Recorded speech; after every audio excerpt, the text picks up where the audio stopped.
Welcome. Glad you're here. You glad? All right. Well, we're going to have a good time. If you got your Bibles, then turn to Matthew chapter 9, verse 27. If you've got your electronic devices, type in Matthew chapter 9, verse 27 after they're muted, and we'll get going. I want to talk to you today about unlearning your limited beliefs. How many of you have ever had to unlearn something? You ever unlearn something? Was it easy? It's not easy, is it? Why? Because it's a belief. You really believe it's true. You believe it's a fact. That's why you believe it, correct? But unlearning is the greatest hindrance that any of us have for not only achieving the goals that we want to have in life, but also for even setting them. Most of you haven't even set goals yet because you don't believe they'll happen. You don't believe in yourself and your capabilities of bringing them forth. So unlearning limited beliefs is one of the greatest hindrances that you or I will ever face in life. So I want to talk about that today. I want to look at that. So Matthew chapter 9, verse 27. It says, when he, of course Jesus, had gone indoors, the blind men came to him, and he asked them, do you what? Do you believe? That's got to start there. Anything that we're going to acquire externally must begin internally. Do you believe that I'm able to do this? Yes, Lord, they replied. And then he touched their eyes. Now, I just want to throw this in real quickly. Don't notice that Jesus touched people when he prayed for them. So that's why we do it. So he says, then he touched their eyes and said, watch, according to your faith. What's going to happen to you from this point on in life is going to be determined by something going on inwardly in you right now. Your faith. Your faith. What is faith? Faith, of course, substance of things hoped for, the evidence of things not seen. But I want to look at it a little differently. I want you to see that faith is what you really believe. Faith is what you're certain about. Faith is what's really down deep inside in your belief system. According to your faith, now, I want you to read this to me. I want you to read this part back to me. Will it be done? Okay. Can you read? Talk to me. Read this. According to your faith, read the rest of it. I'll read it for you. Bless your hearts. Will it be done to you? Does it say to you or for you? To you. Listen, there's a big difference in 2 and 4. Something being done to you and something being done for you. Big difference. I'm going to talk about it shortly, but just want to make sure you get it. See, life does things to us. And it's all related back to what's going on inside of you, your beliefs. Now, I want to read this to you from the Message Bible. It really is powerful, these last 2 verses. Verse 28 says, Jesus said to them, do you really believe? Doesn't use the word faith. It says really believe. That's what faith is what you really believe. Do you really believe I can do this? And they said, well, yes, Master. We got this. We got it. And he touched their eyes and said, read that back to me. Become what you believe. Whoa. Every single one of us are becoming what we believe. What was going to happen to these blind guys from this point on in their lives externally was determined by what they were believing on the inside right then. They were becoming what they believed. Every single one of us are going through this. And nothing in life opens our eyes to our potential and to what we're able to accomplish in life like belief. Like limiting beliefs will limit us from having what we can have in life and establishing and also obtaining goals in life. Our eyes are opened because we believe we can. Jesus said this, he says, it's according to your faith, it will be done to you, not for you. Listen, life does to us what we believe. Life does things to us, good or bad, positive or negative, according to what we believe. Jesus was big on this. I want you to know he was constantly talking about it's from the inside out. your life is messed up because of what's in you, not what comes into you. He says it's not what goes into the man that defiles the man. It's what comes out of the man. That's what messes up his life. And contrarily, it's what makes your life good. What's good and what's bad. It's because of what we believe inwardly. And there's some things inside of us that just we shouldn't be believing. Whether you like it or not, your belief dictates your life. Dictates your life. Whether you like it or not. I don't like that. Well, I don't care. I mean, it doesn't matter. This is the way it works. It's just like gravity. It works. The way it happens.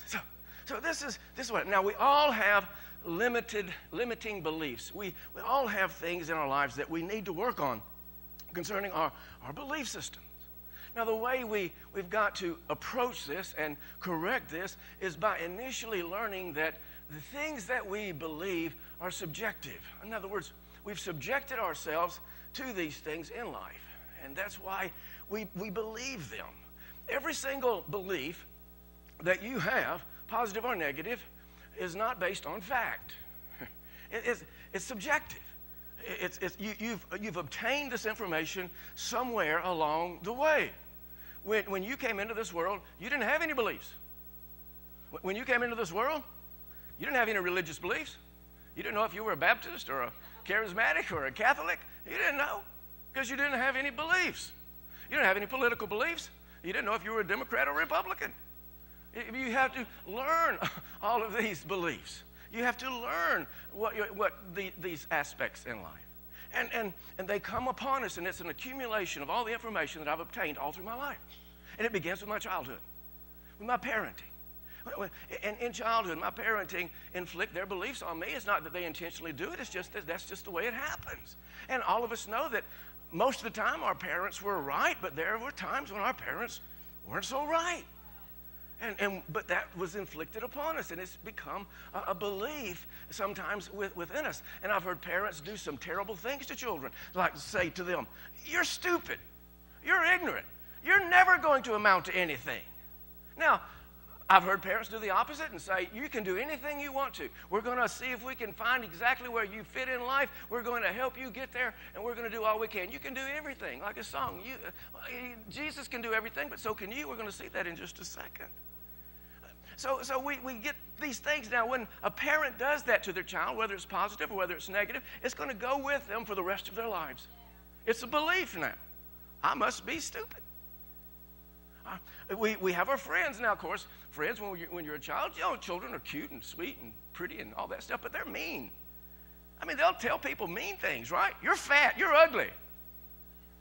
And our friends did that to us as well. Delbert, you can't do that. Well, maybe you're right. And so our friends inflict upon us positive and negative beliefs as well. And so we go on in life. Our instructors are the same way. We have teachers and coaches and instructors all through life.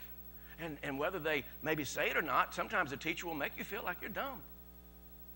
A coach will make you feel like you're the most uncoordinated person in the whole world. What are you doing on the field?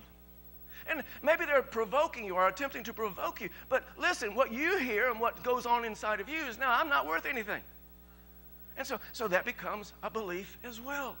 Education sometimes plays a big part in our belief system. A lot of people believe because they're not educated, they didn't go a long ways in school, that they can't accomplish much in life. That's not true. I'm going to talk about it in a few minutes. CEOs of Fortune 500 companies, some of them didn't have much education at all, but look what they've accomplished. Why? Because they found their niche. They found their genius. They found out, they unlearned those limiting beliefs, and they became something. So all of these things and 1,000 other things in my life have accumulated to form the beliefs in which I have right now. And some of those I need to unlearn so that I can accomplish what God has for me to accomplish and what He's made me and created me to do. Now, I don't know if you're familiar with all of this or not, but did you know that Albert Einstein was sent home and they said he had a learning deficiency? Albert Einstein. I mean, he's synoptic with genius, right? He's the poster child for genius. He's the picture boy. I mean, think about that, theory of relativity, all these geometric equations and all the things that he came up with and understood. what a waste it would have been. The teachers sent him home, told his parents that he had a learning disorder. His parents didn't buy into that. And they went and they got him a schooling, an education where he could be appreciated and where his skills could be developed and his genius could come out. CEOs, I've mentioned them earlier, in the Fortune 500 companies. In school, the teachers said they're not too bright. They're not going to go very far. A lot of them, you read the biographies and you'll find this is out. But what happened? Well, they found their genius. They found their intelligence. They were able to take this and use this and unlearn what teachers and people said about them. And they were able to have a good life. They were able to have to do things that most folks will never do and accomplish in life. They unlearned what they needed to unlearn so they could accomplish and learn what they needed to. So as a point is we can never learn what we need to as long as we have something blocking us learning it. If we think that we can't learn it, until we unlearn some things, we can't learn other things. Did you know that Thomas Edison, well, the greatest inventor in our modern age, was expelled from school? Did you know that his teacher says that it was not worth the money that it would cost to educate him? Thomas Edison. I mean, you know, he invented the phonograph. Now, you know, the phonograph is something we don't really relate to in our time too much, but it was the granddaddy of our cell phones and anything that records and plays music. And also, he was big into what is it? What? No, typewriter. Telegraph. Telegraph. And the telegraph, and of course, that's the granddaddy of telephones. And so, I mean, these all came from Thomas Edison. You know, he invented the light bulb, right? You know how many times it took him to invent it. You've heard the story. And how many times it took him to be what we call successful. He calls every one of his times successful. He learned a way that it would not work. And so this is what it is. And Thomas Edison, he owns 1,093 U.S. patents. That means he created and invented 1,093 things. That's amazing to me. What a waste it would have been had he allowed those limiting beliefs to tell him and hold him back to that he was worth nothing and he couldn't even be educated. What a waste that would be. So what happened? He found his genius, his intuitiveness. He was able to see things and understand things that hasn't even popped in the minds of other people. Every single one of us have this ability. Limiting belief holds us everyone back. It stops us from doing what we are called and what we are able to do in our lifetimes. Self-limiting beliefs hold us back for a lifetime. Right. Even if based from a casual remark of a person or even from a joke. They hold us back in life and stop us from accomplishing the things that we need to accomplish. But the good news is this. We learned all those beliefs. That means we can unlearn all those beliefs. Now, this is what I'm really after. There's some area in your life, if you think back, where somebody said you couldn't do it, or you maybe even thought you couldn't do it, or someone thought you couldn't do it, but whatever, it was inferred that you were incapable of doing it. But you did something. You made up your mind, for no other reason but to show them that you could do it, and you did it. Am I right? So what does that tell us? What does that teach us? It tells us and teaches us that beliefs that we have learned are not based on fact. They're subjective. It's just because of the information that you've now obtained and what's been inferred upon you, not necessarily fact. And so what we've got to do is learn how to handle this and what to do about this. So, do you remember the guy? See, the truth of the matter is that inside of every single one of us, there's the ability to do everything, anything. There's more potential in you right this very minute than you will ever fulfill, ever use your whole life. You'll never use up all the potential that is in you right now. You remember the guy we studied not long ago? He was a father and he brought his son to Jesus. He brought him to the disciples. The disciples couldn't deliver the boy. He had a demon and he finally got to Jesus and he comes to Jesus and he's telling Jesus all the things that this demon does to Jesus. I want to read this to you. It's in Mark chapter 9 and verse 22. It says this. It has often thrown him into fire or water to kill him. But if you can, do anything. That's the stupidest thing you could ever ask Jesus, if you can. But if you can do anything, take pity on us and help us. Watch Jesus' response. If you can. Now, I want to point out a couple of things. First of all, he's questioning this guy's intelligence. But secondly of all, he says, if you can, not if I can. He didn't say, if I can. He says, if you can. He says this. Everything, now make me read this correctly, okay? Everything is possible for him who believes in God. Did I read it accurately? Make me read it accurately. What does it really say? Everything is possible for him who believes. Now listen, there are some principles in life that are like gravity. They work on everybody about everything. If you believe, even if you're the biggest sinner in the world, but if you believe you can do it, and if you believe long enough and hard enough and work for it, you can do it. Now, you do understand that I know you're supposed to believe in God, right? God wants us to have faith in him ultimately. He wants us to believe in him ultimately. But does God want you to believe in yourself? Does God want you to have self-confidence or faith in yourself? Absolutely he does. He wants you to believe that inside of you right this very minute is more potential than anything that you can ever imagine, more potential than you'll ever use in your entire life. There's a scripture in Psalm, and most of you are familiar with it. We've used it many times in our temperament studies. Psalm 139. I want to read it to us. Psalms 139, it talks about our genius, the genius that is in each one of us. For you created my inmost being, verse 13 says. You knit me together in my mother's womb. And I praise you because. Now, look at why he's praising him. I praise you because I am fearfully and wonderfully made. You did a good job on me, God. This is what David's thinking about himself. You think he's limited in his beliefs? No, David thinks he's a pretty fantastic dude. And this is how God wants us to think about ourselves. That we're wonderfully made. We're geniusly made. Inside of us is so much potential. He goes on, your works are wonderful. You made me, created me so I can do some wonderful things. I can do some wonderful works. I know that fully well. David knew this. Do we know this? What do we think about ourselves? See, David thought he was a genius. And he was. I mean, think about it. Now, he had some deficiencies. But David really thought he was a genius. And when it came to being a king, he was a genius. When it came to dominating, David was a genius. And we're still 4,000 years later now, we're still talking about David because of his genius. Of all the kings Israel had, David is the one that you think about. When it came to warfare, when it came to dominion, when it came to conquering, when it came to a kingdom, David was a genius. Now, he had some things he had to unlearn. His brothers called him runny. His daddy, Jesse, put him kind of down, just threw him out there with the sheep. But inside of David, he unlearned all that stuff, and he became genius. Every single one of us, inside of us, has the more potential than we will ever use in our entire lifetimes.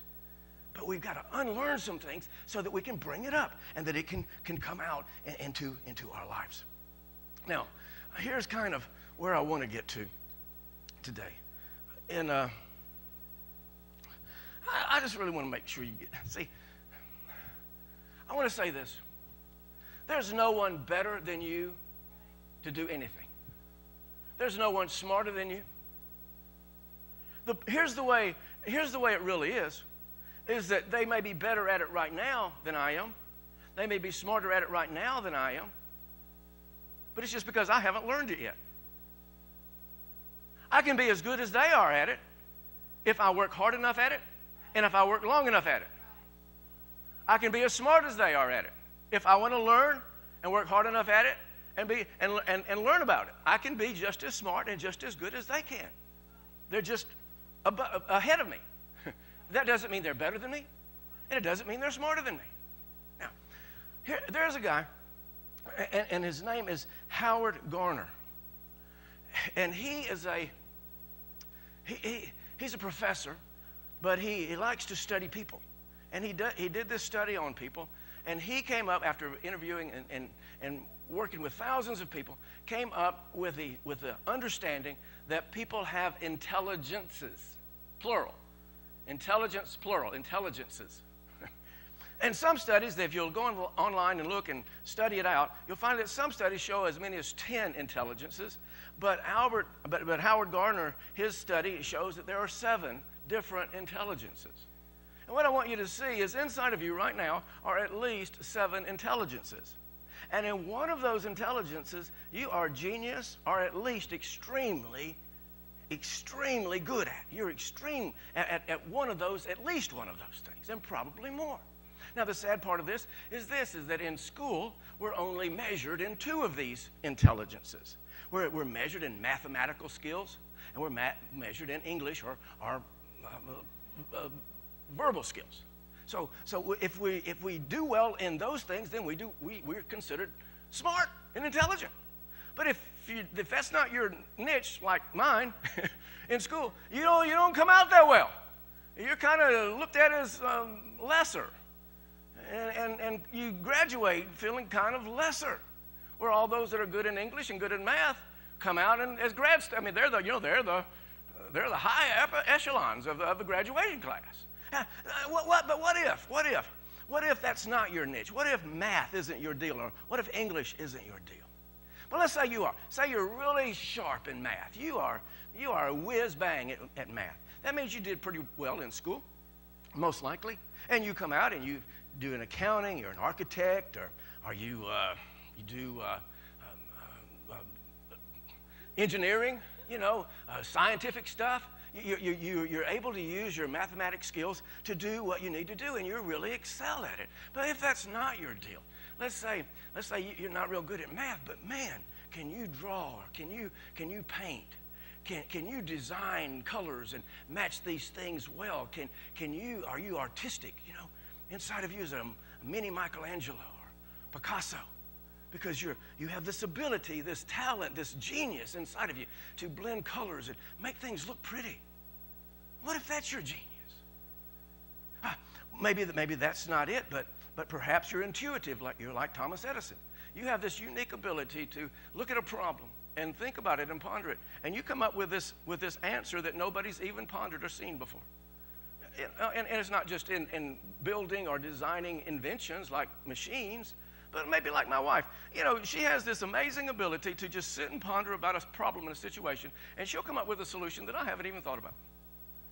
Maybe that's you. You can counsel people. You can hear their situations and their problems, and you can just come up with these amazing solutions that, that's a good idea. I hadn't even thought about that. What if that's your genius? What if maybe you're a genius, maybe in not of those, but man, you're a musical genius. You can come up with a song in a moment. There's always a song in your heart. He's that way. You hang out with him. He just makes up these songs. Where were we? We were in Chicago. We're coming out and he's coming out and he's singing. He's making up these songs in the airport about flying home, and it's just amazing. Maybe that's your genius. You always hear the song. You always have a tune in your ear. Now listen, some of us, like me, don't even hand me a musical instrument. It's horrible. In fact, don't even ask me to sing, and don't stand close to me when I do. That's just, but that's not my genius, but it is his. And so what is your genius? What is your genius? Where is it that you really are sharp like David, that you're fearfully and you're wonderfully made? Where is that? Where is it that God has created inside of you all of this gift and these talents and this genius that you can do some wonderful works? Where is that? Maybe you are linguistic. Maybe you are a verbal type of a person, and man, you love language. You can do all the syllables and synonyms and antonyms, and you love word studies, and you love to do these word puzzles, and you're real good at that kind of stuff. You go to a foreign land, you pick up their languages really well. You learn this stuff so quickly and so easily. Maybe that is you. Maybe that is your genius, but maybe it's not.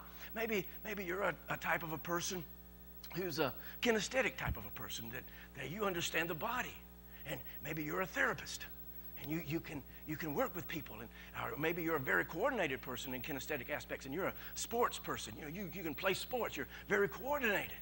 Maybe that's where your genius is. You might not have done well at all in mathematics or in English, But man, you put you on a ball field, watch you go. Watch you become a millionaire. I mean, have you ever heard some of these athletes talk? But man, you give them a ball, they're genius. Maybe that's not you either. So maybe you're more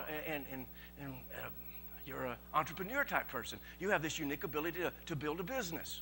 You can make a business. You understand how to work with people, how to be creative, and how to make things work together and so that a business will function.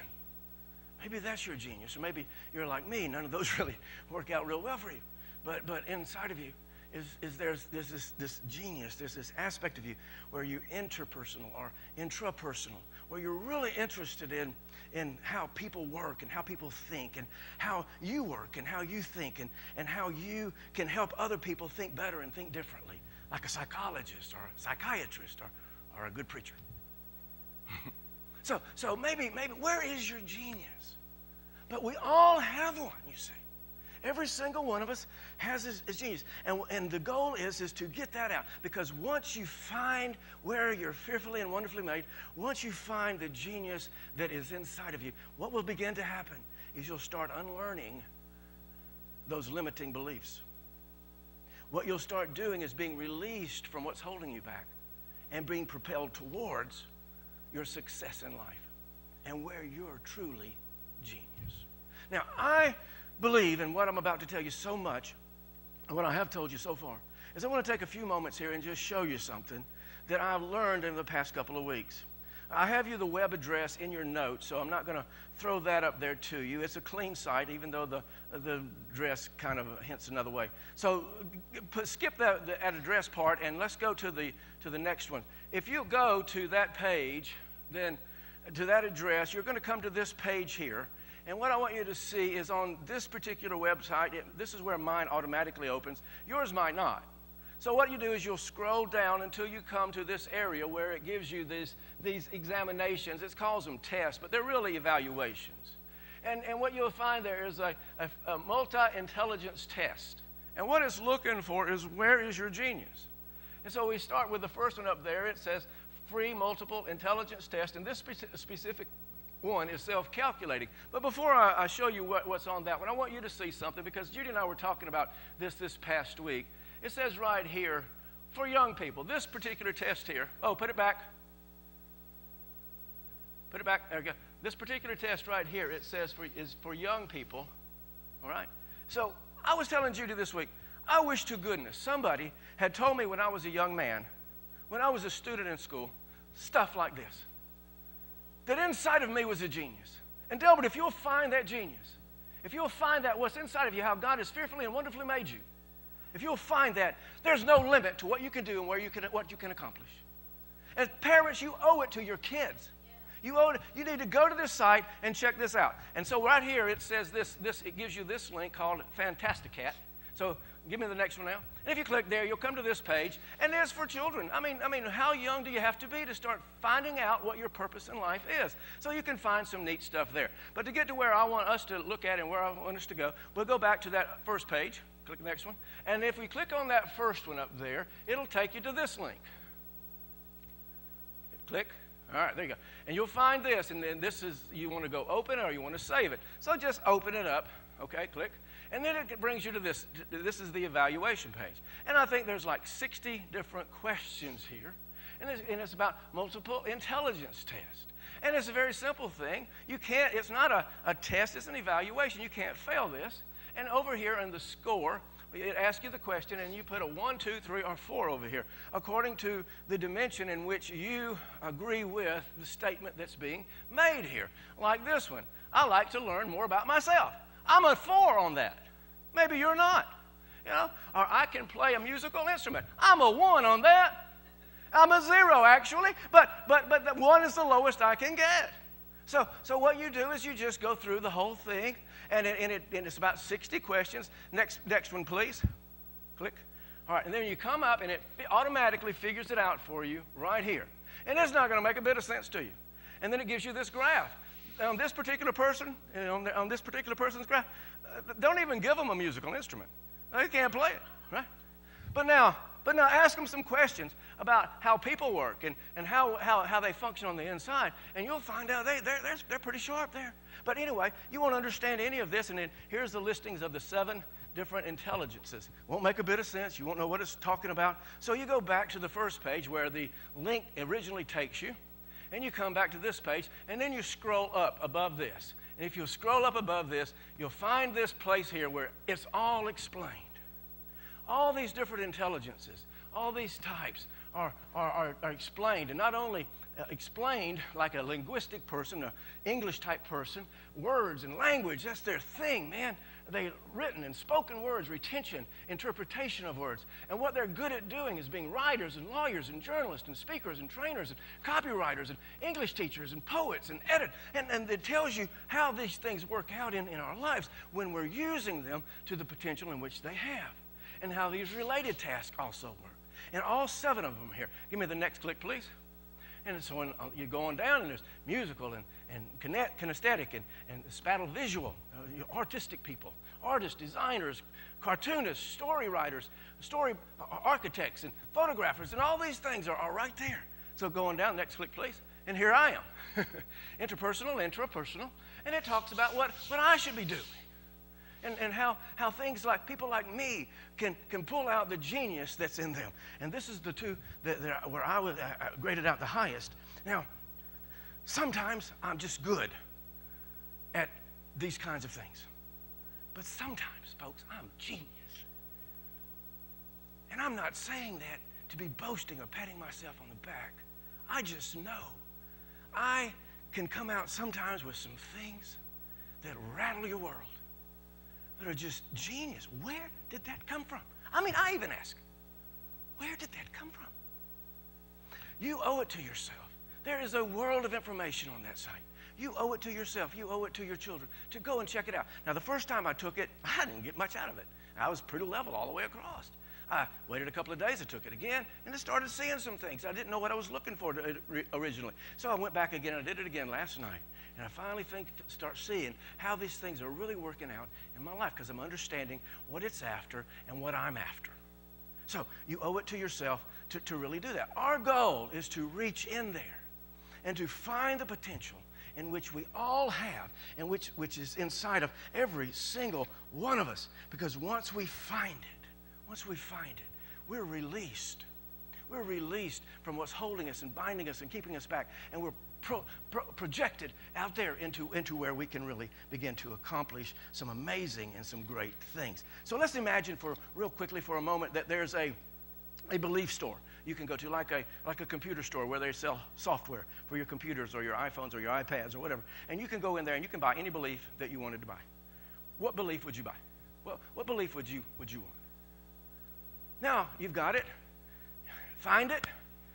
This is your store I'm showing you. Okay, now what you've got to do is get your mind, your soul, and your heart programmed. We've been talking about this.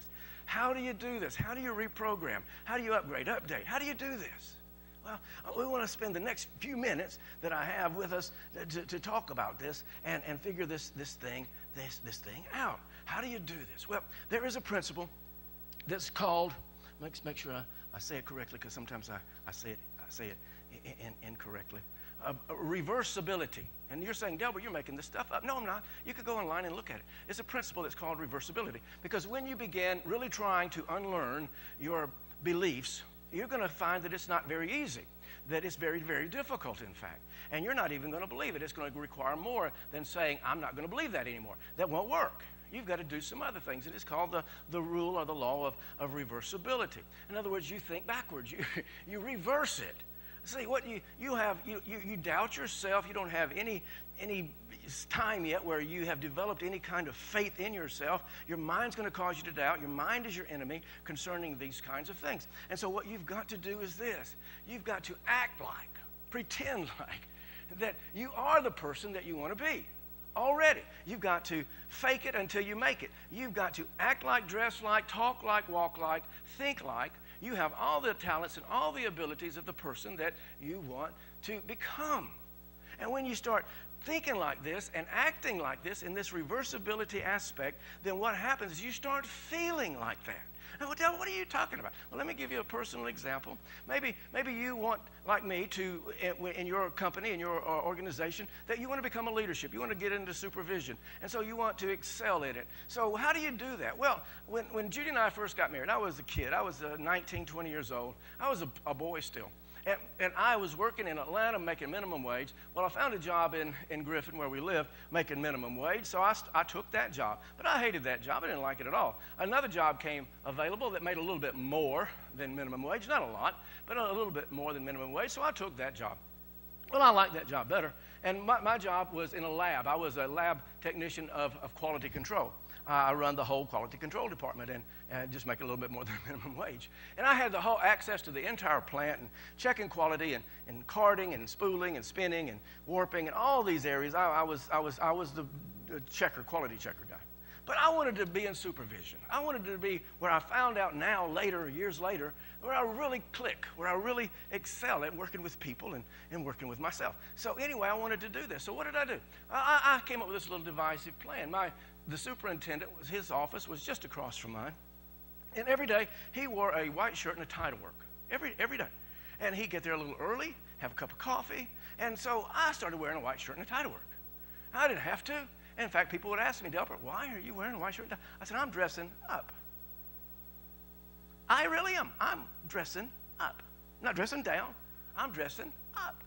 And so I would get to work a little earlier. I would have a cup of coffee with him. I would ask him his advice about life. I would take his advice, and I would tell him how I worked it out. And what I wanted to do was go up. I would find out what he was focused on and which department he was really focused on in the whole plant. And then I would go into that plant because I had access to it. I would go into that plant, and I would look for reasons that plant was causing him problems.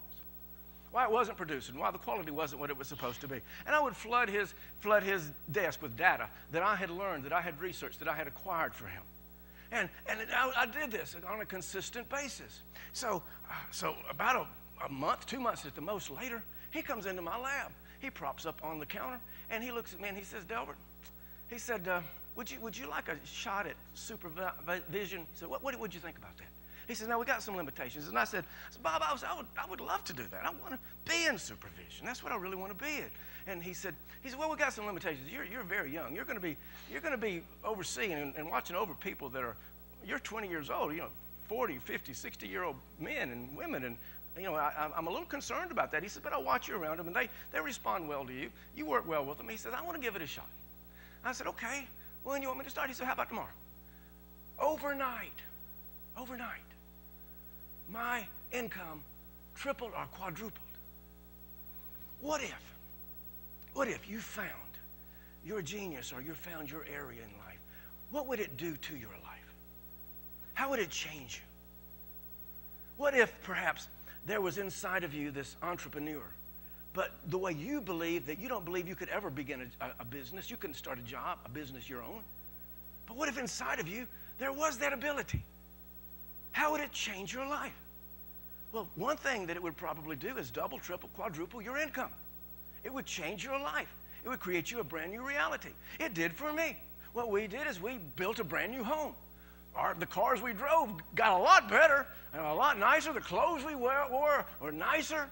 Our whole lives changed. We started taking some real vacations. I mean, everything about us, we created a brand new reality. And I still do that today, every single thing I do. Concerning even fishing. If I want to go fishing, I'll find me somebody that I can emulate, that I can model after. I just don't want them to take me to go catch a fish. I want to learn how to catch the fish. I want to teach somebody else how to do it. And so I model from them. And watching television, watching preachers on television. You guys really don't know how many preachers you've really listened to over the years because I've been so many. I'll look at them. I'll see how they talk, they walk, they act, they present. I see how they say things. And I'll dress like them. I'll do my best to talk like them because it's working for them. And I want to be like that. I want to be successful. So what you've got to do as you're doing this reversibility law is you've got to find somebody that does what you want to do and is who you want to be, and you've got to model after that person. Inside of you is this world, but outside of you is a world. And the world outside that you become is determined and dictated by the world inside of you. And we've talked about this. We've got to change the world inside, and then it will change outside. We've got to do what we've talked about. We've got to get past the carnal mind, into the soul, into the subconscious areas of our being. We've got to get into the heart, because it's in the heart that it becomes reality. We talked about it last time, how Jesus worked through his senses. He would see it, he would hear it, he would smell it, he would taste it. His goal was to get to Jerusalem, but he rendered it out. He set out for Jerusalem. He set forth. And what we've got to do is get our whole senses working so that our soul can get it, because the soul is the gatekeeper to the heart. And you can't get it into your heart. And it can't become reality until it gets into the soul. But then it gets into the heart and it becomes reality. Delbert, are you making all this up? I mean, no. Do you have a scripture for that, Delbert? Of course I do. We've read it already twice, but let's read it again. It's in Mark chapter 11, verse 23. It says this. I tell you the truth. This is Jesus talking. Do you believe Jesus is telling you the truth here? Do you really? Well, act like it, because this is what he's going to tell us to do. If anyone says to this mountain, now let's stop there a second. If Christians say to this mountain, what does it say?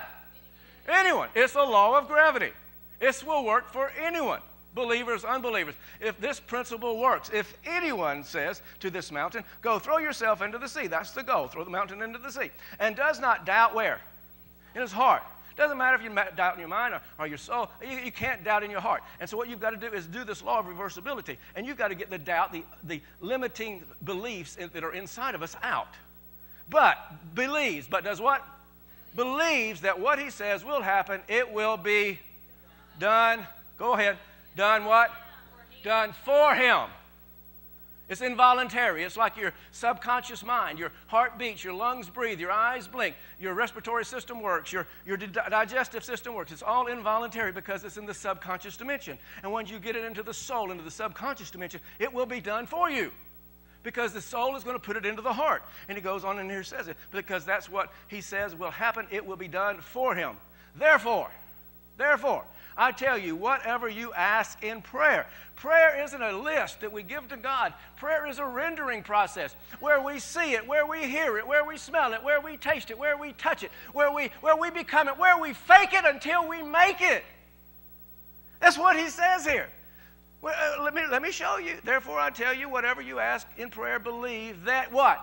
That you have received it, that you're faking it until you're making it. That's what Jesus said. And it what? Go ahead, finish it up. It will be whose? This is what life will do to you.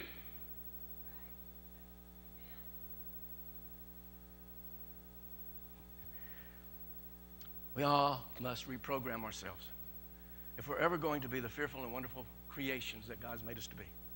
If the genius is ever coming out, we've got to learn how to unlearn limiting beliefs. Nothing stops us like our beliefs. Let's pray.